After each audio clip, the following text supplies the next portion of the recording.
একটি ছেলে একটি মেয়েকে খুব ভালোবাসতো। একসময় সে সিদ্ধান্ত নিল যে মেয়েটিকে সে বিয়ে করবে।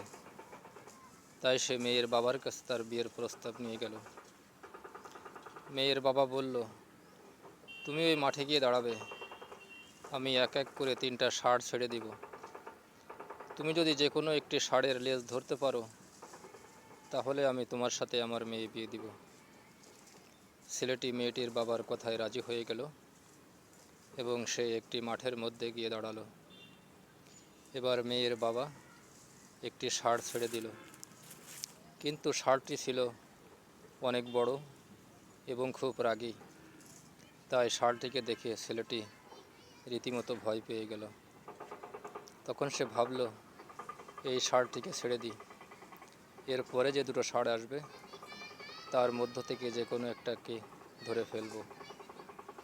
এই কথা মনে করে সে সাইড হয়ে দাঁড়ালো এবং ষাঁড়টা চলে গেল। এরপর মেয়েটির বাবা আরেকটি ষাঁড় ছেড়ে দিল, কিন্তু এই ষাঁড়টি ছিল আগের ষাঁড়টির চেয়ে আরও বেশি বড় এবং রাগী। ছেলেটি আবারও ভয় পেয়ে গেল। তখন সে ভাবল, এটাকেও ছেড়ে দিই, কারণ আরও তো একটা আছে, সেটার লেজ ধরে নিব। এই কথা ভেবে সে এই ষাঁড়টিকেও ছেড়ে দিল। এবার মেয়ের বাবা 3 নম্বর ষাঁড়টি ছাড়ল, এবং হ্যাঁ, 3 নম্বর ষাঁড়টি ছিল অনেক ছোট এবং দুর্বল। ছেলেটি খুশি হয়ে গেল।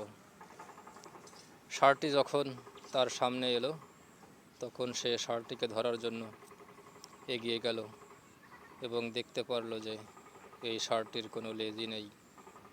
তখন ছেলেটি বিস্মিত হয়ে গেল এবং আফসোস করতে শুরু করলো, কেন আমি আগের 2টা ষাঁড়কে ছেড়ে দিলাম।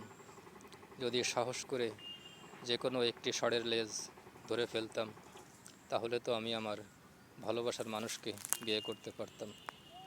প্রিয় বন্ধুরা, এই গল্পটির সারাংশ হলো, জীবনের সুযোগ বারবার আসে না, তাই কোনো সুযোগকেই হাতছাড়া করা ঠিক নয়। জীবনে প্রথম যে সুযোগটা আসবে, সাহস করে সেটাকেই আঁকড়ে ধরতে হবে।